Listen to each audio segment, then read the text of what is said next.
Hello everyone, it's time for another live. I am feeling right and bright this morning, as you can see from my outfit. I'm starting to channel summer. What have you guys been up to? What have you been doing since Tuesday? What has your week looked like? I'm so excited for this because I know you guys sent in a lot of questions that you wanted to ask. Oh, there she is. I'm looking for Freddie. There she is.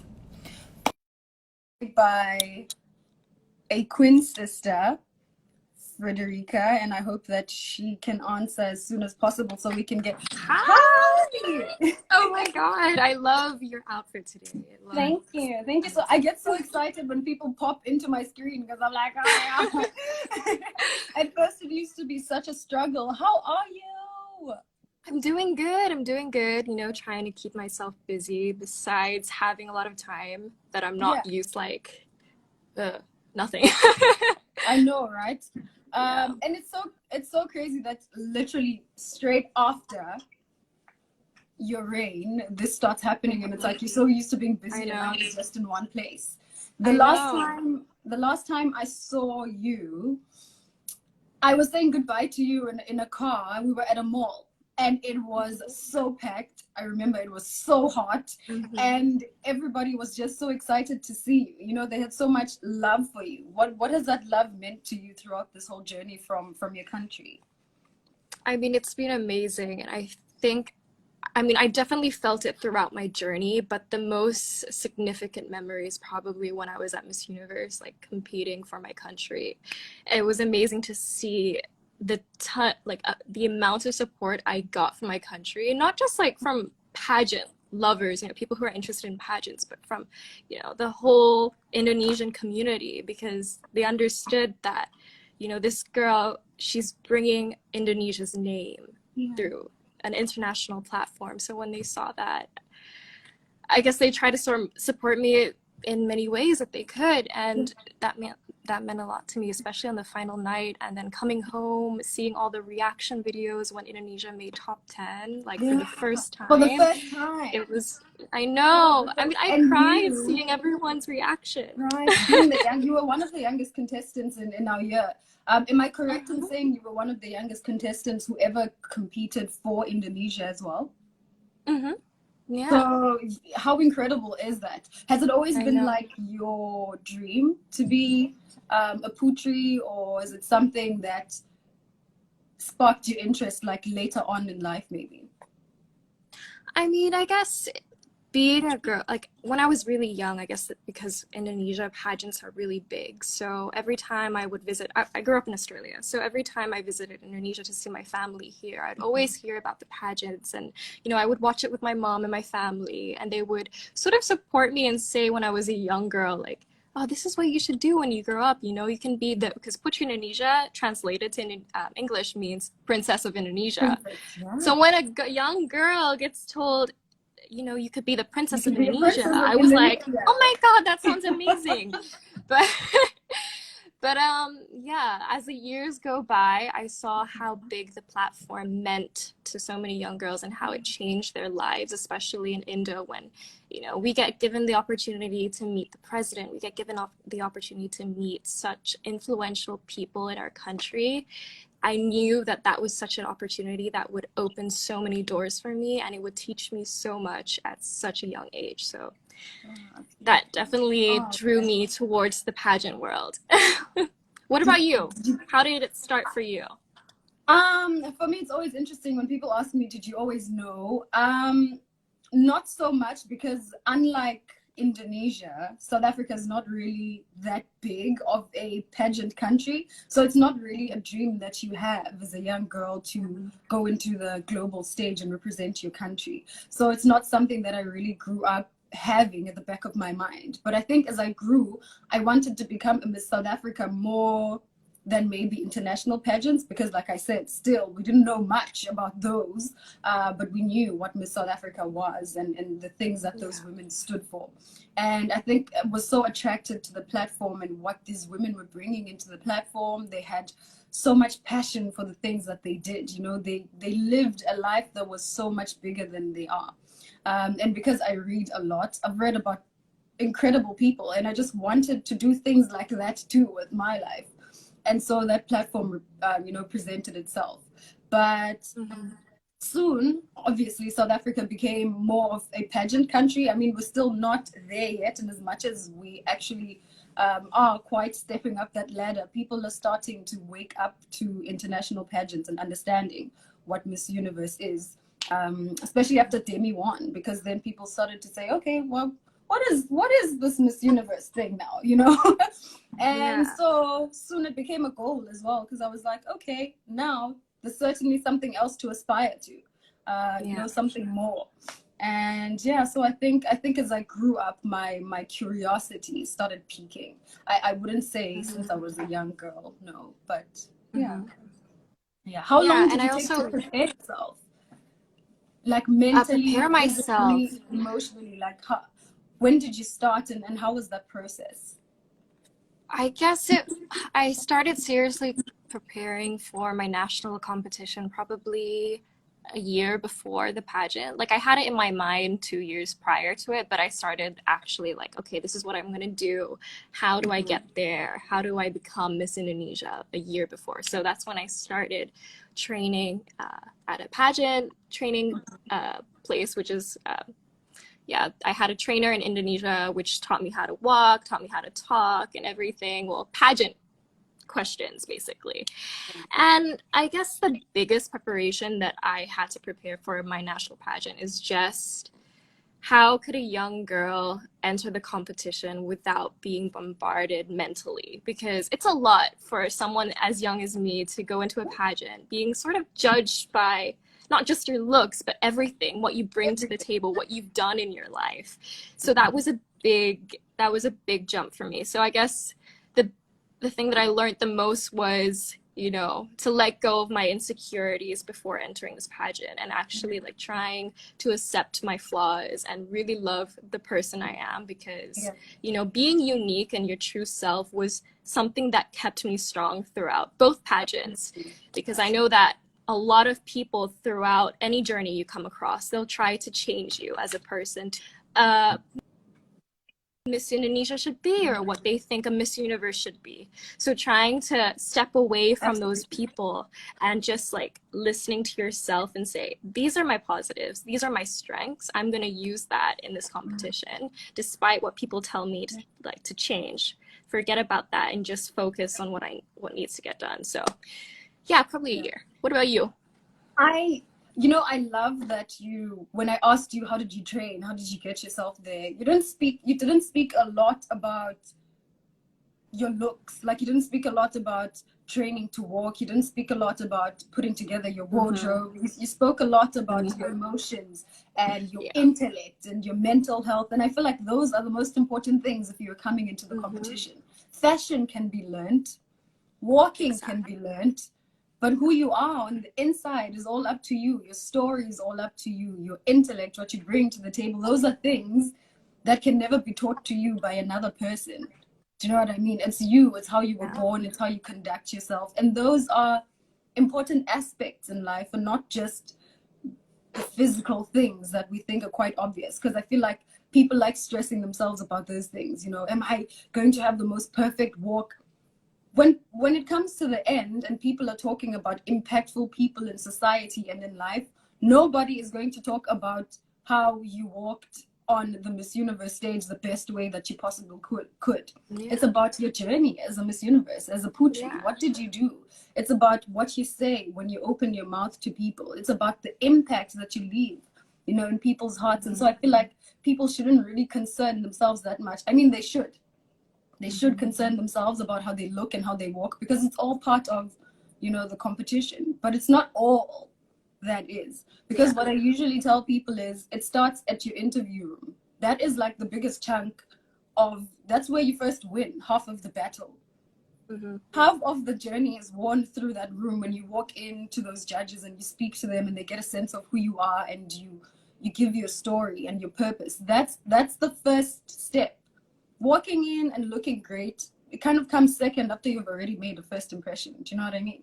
So for me, I think through my training, those were the things that I focused on the most, and I felt like those were my strongest points because I know myself. Nobody can ever tell me who I am. Nobody can ever tell me what I can bring to the table. I know those things. Yeah. You know, and so I was like, I'm gonna go in there and be myself and try to be as impactful as possible. I remember, if you will remember this as well, we had the same supervisor, if you guys don't know.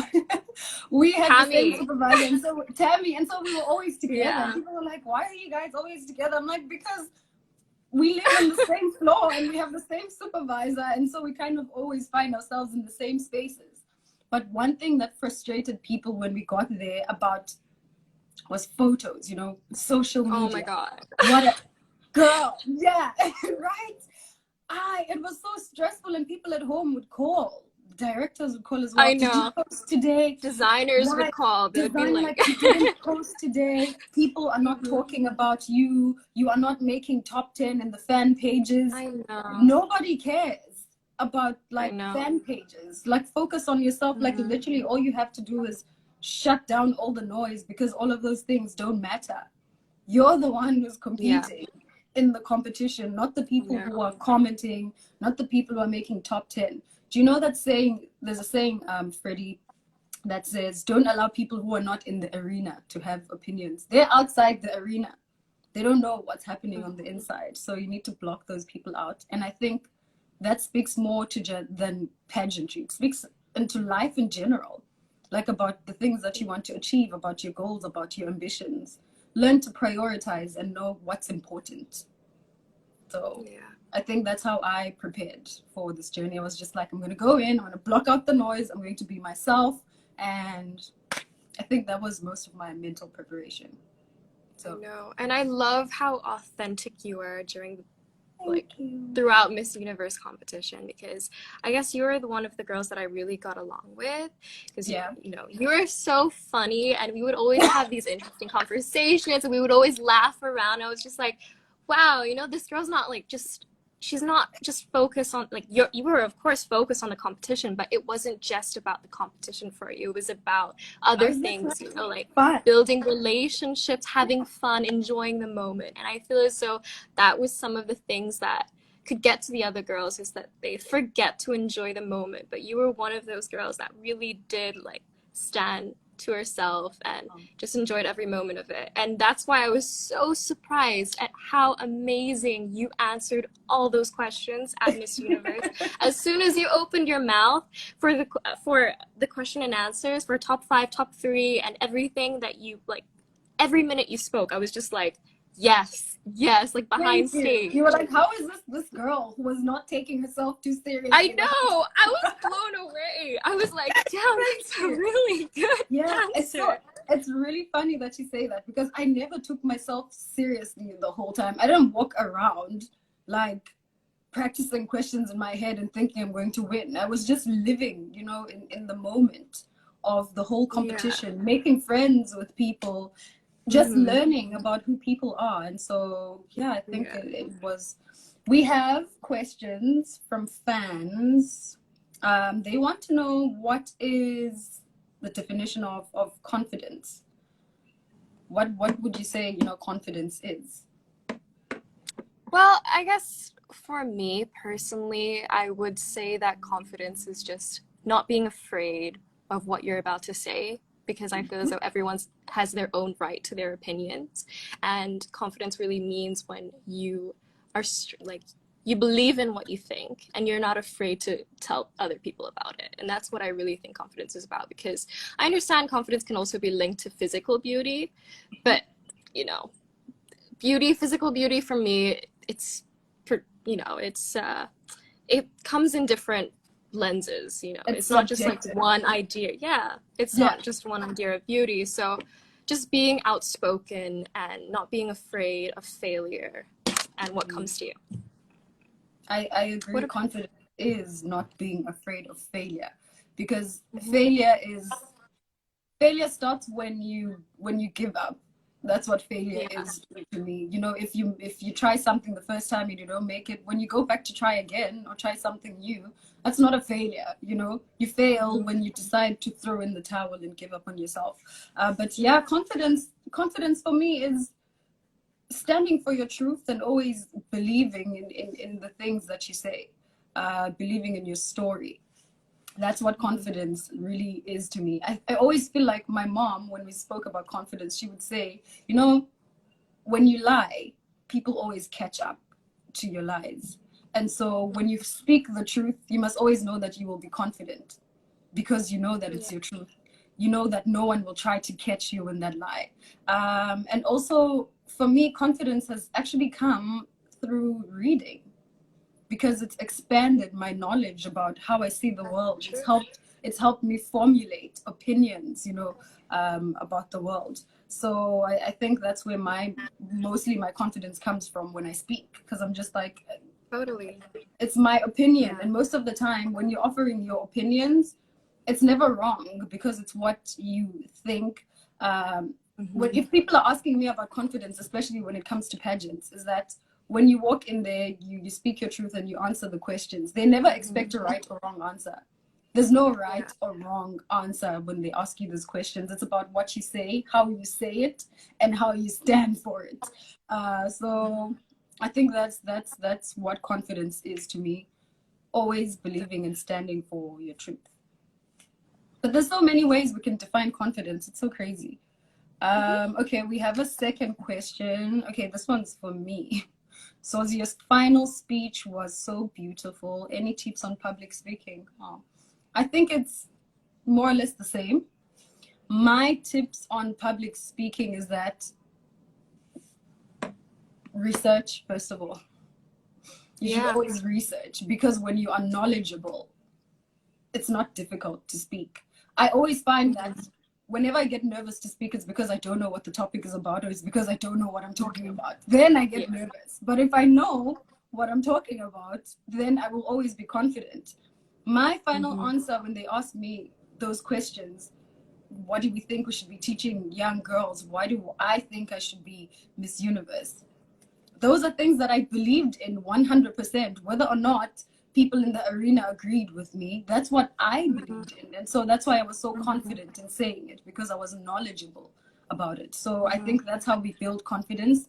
We build it by being ourselves, first of all, and practicing confidence in ourselves. You practice confidence in yourself, and I think from then on you're able to achieve a lot of things. So that's how I achieved my public speaking. Again, people, you could learn through documentaries. It doesn't even have to be about reading, because other people are like, but I'm not a reader.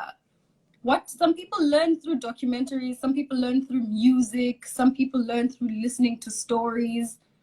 That's how you build your public speaking. Attach it to something that means something to you, and then be confident about it and learn. So yeah, that's what I would say. For you, how? Because you're a really good speaker yourself. Actually, thank you. You really are. So how do you get that confidence? How did you become that speaker? Did you get any training for it? Is it something that comes natural?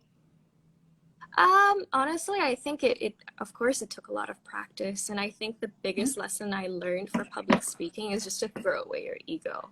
Because when you think about it, when you're on stage and you get nervous, you're not thinking about what you're saying and how it will affect other people, but you're thinking about, you know, what's going up on here, like how do I look, or do I sound weird when I'm talking, or is my voice okay, am I not, you know, am I not standing straight enough? And there's a bunch of things that you could be thinking about when you're speaking that will make you nervous. And when you throw away that ego and you think about why you're talking right now, like what you want the other person to feel or know after you've done your speech or after you finish talking, I think that's like the biggest tip that I would give another person, is just forget about all those thoughts and just focus on how you want the audience to feel. Yeah, also to listen. Listening is such an important skill, because sometimes I think we always listen to questions to rush to answer. Like, take your time. Don't listen to answer, listen to understand, and then answer. Because we're always in a rush in our heads, like, you want to sound perfect, I want to get in the 30 seconds. Listen, because I feel like if you listen to what people are saying, you're actually able to respond to the best of your abilities. And also, like you said, let go of the ego and what are people going to think of me if I mess up? You know, it's okay. It's okay. And also, people are not trying to catch you out. I always say this. People think that judges are trying to catch you out. She's not smart. I'm going to show her she's not smart. That's not what judges are doing. They're just there to literally have a conversation with you. It's always exactly. Think about it as a conversation. Yes, that is way. perfect advice. Yeah, that is the best I always every time I do a and, speech. Sorry. It's okay. Think about it as a conversation, guys. Don't think about it as like I'm on the spot. Someone's just asking you your opinion. So what do you think about this and that? What do you think? And I believe in you guys. I believe that you are incredibly smart young men and women who are able to hold a conversation. That's just all it is. Okay. I have another. Tips for anyone competing on the Miss Universe stage. I guess we spoke about some tips previously through our preparation. Yeah, I think as we've been speaking, we've been giving a couple of tips. Yeah. But I think my biggest tip for anyone entering the competition is to know your story. Like, know yourself, because it doesn't matter what people ask you, it will always come back to who you are. It will always come back to the core of who you are and everything that you believe in. So if you know yourself, if you have a purpose and you have a story, doesn't matter what people ask you, it will always come back to who you are. So, I mean, when people speak about authenticity, they're not being ridiculous. They're not being cliche. That's what it is. Like, you are just arriving as your true self. You know your story. You know your thing. Don't go in there blindsided. That's all I'm saying. Like, don't walk in there blindsided. Walk in there knowing who you are to the core. It's so important to know ourselves, because when we are so stable in who we are, we're able to make the right choices. Yeah, so for sure. That's my biggest I couldn't tip. agree anymore. Know Especially yourself. during the interview, because, you know, the judges, they're not asking you about off topics. You know, they're not asking you about, I mean, of course, there'll be some random questions thrown in about world issues or something, but they mainly ask about you because they want to know, you know, why is this girl joining Miss Universe? They want to know what makes you the next Miss Universe, basically. Literally, no one's going to ask you who was the first man to walk on planet Earth. Nobody's going to ask you who is like the 1000th president of... No, it's about you. Yeah. It's about, because it's an interview for a job. I think that's what people think. Miss Universe is a job, and that is an interview, and they want to know if you're the best fit for the organization. And so it's always going to be about you and your opinions of the world. Obviously, you have to keep in mind about current issues that are happening in the world. You have to be knowledgeable about your surroundings, because when you win, you are going to be having these conversations and interviews. People are going to want to know, what do you think of this corona pandemic that's happening? It's something that you have to know. So my advice is always be knowledgeable about world issues. Not all of them, clearly, because you're not a robot, but at least like the big things that are happening during that time, you should know those things, so that when they ask you about your opinions about them, you are able to answer. Again, it's always going to be your opinion about those things, you know. So again, it's about you and what you can bring to the table. So anyone who's competing, don't be scared. When you walk into that interview room, they want to know about you. Again, it's a conversation. It's a conversation, because you know what, people make a mistake of walking in and just getting into interview mode.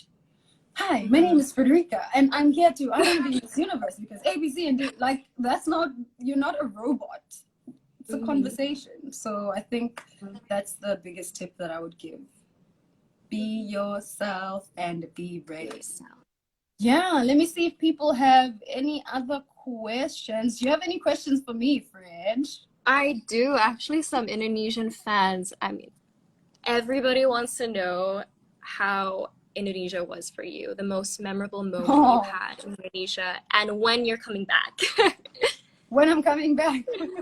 Well, after this coronavirus, of course. Yes, I can't travel now. I I loved Indonesia. 2 of the times that I was there, I absolutely loved it. And it was both for different reasons. You know, the first time that I went there, it was obviously my first contact with the place. And I was like, oh my God, this place is beautiful, you know?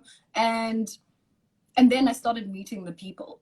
And I think I started meeting more people when I came the second time around. So my first impression was, this is a beautiful place, beautiful scenery. It's like picture perfect is what it is. But then I think my second step and phase was meeting the people, because what I always say is, people already know Indonesia is beautiful. They've seen it on Google. They've seen it on every photo. But what Instagram. you know what I mean?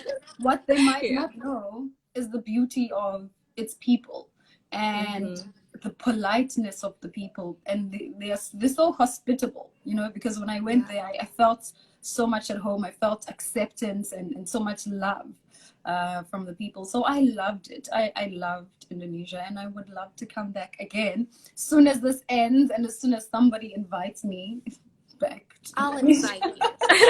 Thanks. We'll have a Bali girls trip. Of course. Bali girls trip. I love that. Somebody asked how you deal with haters, Freddie. How do you deal with haters? Like people just always constantly being there telling you horrible things. Yeah, I dealt with a lot of that throughout my career and throughout being Miss Indonesia a lot, definitely. I mean, there was a lot of criticism of me being so young and entering the competition. Me being half Indonesian, of course. And, you know, language skills and my Bahasa skills, because I did speak with a foreign accent. And yeah, there were people judging me what makes this girl think that she could be Miss Indonesia. So I had to deal with a lot of criticism at the very beginning of my pageant career. And I think one of the things that really stopped me from letting those haters get into my mind was just understanding that these haters have never met you in person. They don't know anything about you, and they only know what you show on social media, and it's such a small amount. I mean, being public figures, of course, like we always get judged on what we show on social media. If one thing we do that's bad, we post it on social media and everyone judges it. I guess that, you know, people would think that we're horrible people if everything that we did wrong was published on social media. And I guess that's one thing that we have to triumph, is that these haters don't know anything about you. You should just trust yourself. Their judgment does not change anything you do in your life. They won't change anything you do in the future. So just believe the people that you love and accept the love that you have with your closest family and friends, because that is honestly enough. And I would be telling a lie if sometimes the haters didn't bother me. I mean, there were times that they really did affect me, that, you know, comments not just about me, but comments about my family and my mother and my father, like it would definitely affect me and hit me in the deepest way they could. Because, you know, it's normal for a daughter to feel hurt when their mother is being attacked, or for the other way around. Like, how would it make you feel if your mother saw like the negative comments that were spoken about you from people that don't even know you? Like, it does hurt, and a lot of people suffer from it, and you just have to know that you're not alone. And those comments, honestly, they don't change anything with your life, and you just have to stop. They really don't. I mean, for me, literally everything you've just said, spot on. It's so crazy because, like you said, one, these people don't know you. And sometimes I'm like, if you people would meet these people in person, you would really know that they're such lovely people and how amazing they are, and you wouldn't want to attack them online. I know. Because you don't know them. And secondly, I think how I always looked at this from my side is, these are people who were rooting for somebody else. They were rooting for their country. They were rooting for another girl. And so the minute I won, it meant that their person didn't win. And so it's coming from a hurtful place from them. They are hurt, and maybe this is how they are reacting. And so that's why they're deciding to send all those hateful messages. Again, it has absolutely nothing to do with me. and who I am. Yeah. It's a them problem. It's them not being able to process that they just lost, or their girl that they like just lost, you know? And so that's how they react. And also for me, it's just not about you. People are dealing with so many different things in the world. And sometimes they don't know how to deal with the hurt. And sometimes when you go out and you live your best life and you chase your dreams, people who are afraid to chase their dreams might have some kind of frustration that somebody else is doing what they're not able to do. Do you know what I mean? People have dreams and they're afraid to chase them. And once they see someone who has that courage to do it, they start sending all these hateful messages, because I guess it's a reflection of what they think their life might never be. And so that's how I deal with, you know, hateful messages and hateful comments. I look at them and I'm like, that's okay. If that's how you feel, that's fine. It's got nothing to do with me, and it doesn't affect me, because 90% of people are so supportive of me and my journey. Also, the people that I know, my family and my friends, are there for me. Those are the people that I need in my corner the most, you know? So haters gonna hate, girl. Haters gonna hate. But you know, I was watching this show called The Crown, and The Crown, it speaks about I've heard about it. the Queen of England. Do you know what she says? She says something so powerful. She says, well, I'm not gonna say it verbatim, but she says, you might not feel like I deserve to be here. There might be people who might be more qualified at this job than me. There might be people who are more beautiful than me. There might be people who are more smarter than me, but the crown landed on my head. And I said, oh, girl. Hail to the queen. Girl! She said it. She said it landed, and there's nothing you can do, because here's the thing, those people are not God. They cannot decide on your life. So it's not even about pageantry. It's about just your life in general. If you're going through something and you feel like people are not being supportive and people are hating you on social media and like bullying you, those people are not your God. They don't have the final decisions about your life. You ended up where you are because you worked so hard and you belong there. And doesn't matter what they say, they're not going to change it. They gave so much hate for you for being Pucci Indonesia, but did that change you being Pucci Indonesia? No, it didn't. Exactly. It did not. So what I'm saying is, don't be phased. Don't be phased. It's just comments. They're not going to do anything to you. They're going to pass. They're going to pass. Yeah. Okay. I know we've been talking a lot about pageantry, and I know you have a life way beyond that. I know that you have something that you're working on, because you are a smart woman. You are a COO of a think tank, which is really focusing on what's happening, the pandemic at the moment. Do you want to tell us about that? I want to find out more. I would love to. Yes, so I started with my friends. We're starting a think tank in Indonesia for millennials, actually focused on the youth in Indonesia, because we see such a development in Indonesia of youth wanting to contribute to their community, from wanting to get involved in politics or wanting to be more involved in their country's future matters. So I guess that's one of the biggest reasons why we started it, especially during the coronavirus. You know, a lot of people want to help, but they don't know how. And we just wanted a simple platform that could give the youth and students a voice to speak on, to share their opinions, and to work together, because that's one way that we're going to get through this pandemic, is to work together as a community. So we just wanted to give that platform for them. I mean, besides being a think tank and working together with students, actually, Indonesian students who go to university overseas and in Indonesia to provide the research and information, we also have different projects that we provide our following. So for example, we also have this community program, and it's basically a program where we offer students who want to make have the chance, who want to make their own organization or want to make their own platform.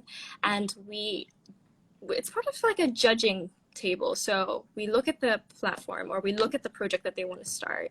And if we think it would help the community, we actually fund their project for them in the future. So that's something that we have going on. And besides that, of course, we offer content and reliable information about coronavirus, because I know how scary the news can be for anybody. Like, hearing these things that you don't necessarily know is reliable or not, it could scare anybody. So that's one reason that we also really wanted to start, is a reliable news source about coronavirus that the youth could have easy access to and know that what they're reading is the truth. Yeah. Oh, that sounds so amazing. And how old are you again? Please remind us. I'm 20. 20, doing all of these things at 20. That is, that's so incredible. And it's just testament to the kind of caliber of women, that come through to these competitions to represent their countries. We stand for so much more. We stand for so much more than people think. It's more than just the surface. It goes in, beyond. It's an intellect thing. It's a heart thing. And so I'm so proud of you. You are doing incredible things, not only for yourself, but for your country. And I think that's fantastic. Okay. So I'm going to take 2 more questions, I think, and then we probably have to depart, which makes me sad. I know, because it's been a while since we talked as well. Okay. What is the hardest thing that Freddie has felt during the quarantine? I think that's the question. Or during the quarantine at the MU 2019. Oh, I think this question means, like, what's the hardest thing you had to deal with when we were at Miss Universe, like when we were there that competing week? I think that's what that question means. Like, what's the hardest thing? Wow, what could be the hardest thing? I guess it's just it would probably have to do with mentally, like keep being yourself and still be able to be yourself whilst being in the competition. Because for me, it was such a big thing to enter a competition with so many beautiful and successful, smart, intelligent ladies. Like, I've never had the experience where I entered a room and there was 89 other contestants, 89 other women that were beyond beyond beautiful in every way. And that was like, whoa, that was just like a complete new experience for me. But that was definitely the biggest thing I had to overcome, is just like not letting myself be insecure of what I'm bringing to the table, and just still, okay, this is me. There might be other girls there that have amazing careers and might be doctors, lawyers, or have done so many things in their lives, but you've done amazing things too in your life. And even though you're young, you have to believe what you bring to the table. You have to know the reason why you're doing this and why you started your pageant journey. So that was definitely the hardest thing. A challenge. I love that you were honest about that, because it's true. You get there and you meet all these other incredible women and you're just like, oh my God, should I even be here? Like, do I deserve to be here? Do I belong here? You start getting so much doubts about yourself and who you are and what you stand for. And so I think that is always the biggest challenge, to block out the noise. And sometimes the noise doesn't even come from people, it comes from yourself as well, because I think at times we are our biggest problems, our biggest critics, our biggest everything. And so it is such a mental game. Like, you have to be strong the whole time and know that it doesn't matter what other people are offering. You also are offering things that are amazing. And it's always so good to remember that there's only one Freddie. There's only one Zozi. Nobody there. That's the one advantage you have over everyone. Nobody is you. You are you. That's one standard thing that sets you apart. And so I think that's what we always have to remember in everything that we do, whether we're going to a job interview, whether we're building relationships and friendships. It's something that we should always remember, that you are special. Literally, when you were made and created, you were made differently to serve a different purpose than anyone else in the world. And so when people start to try and like bring you down and bring that noise in your head, always remember that there's nobody else like you. Nobody can do the things that you do, ever. So I think that's an important one. Freddie, I'm so sad, because this is like coming to an end, but I want you to say do you have any final words that you want to leave our listeners with? Just any words of love, light, and encouragement, anything. Yeah, I would tell everyone listening right now is just to be strong. I mean, this is a very hard time for everyone, and everyone is being affected by this pandemic, with anybody, like some more than others. But the only way we're going to get through this pandemic is just working together as a global community. I mean, try and find simple ways to help those around you, and like to throw away anything that's selfish inside of you and just help others. And there's so many different ways that you can help the community as well. Like it could be simply just promoting an organization that's helping in your community through coronavirus, or it could just be helping your neighbor, you know, or the elderly, people who are getting affected by it the most. So just stay positive. We're going to get through this quicker if we work together. Absolutely. Thank you so much for those beautiful words. I'm so happy that you could join me today. I'm so happy that you can share your knowledge and joy and light on our day.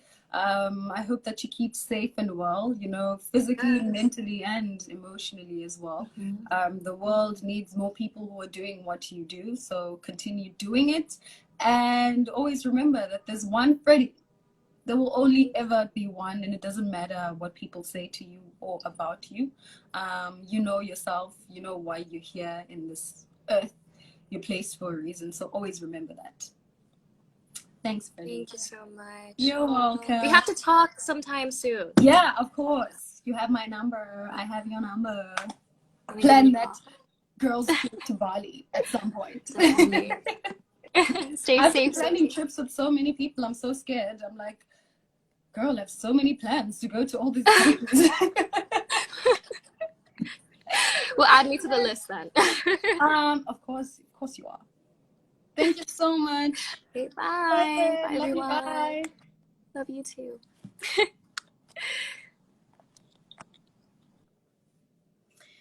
Hi guys, thank you so much for joining that chat. That was so refreshing because it's always so nice to see people you begin a journey with, just to see how far they've progressed in life and to see the things that they're doing. I think the most important thing that we should have taken from this chat is that cyberbullying and bullying other people is not something that we should be doing. It's something that we should frown upon.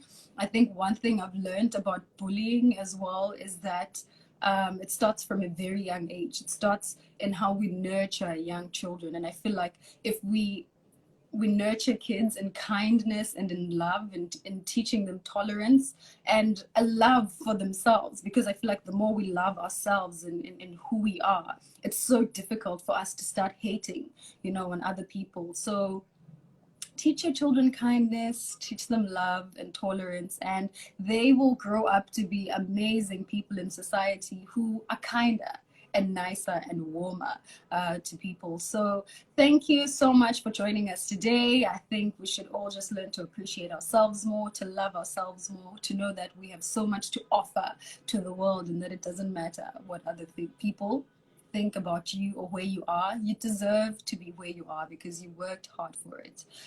So yeah, thank you so much for joining us. Remember to spread love and light, and remember to share your stories with us on #UniverseUnited. We love hearing from you guys. Thank you so much. Please join me again for another live with another special guest. Bye.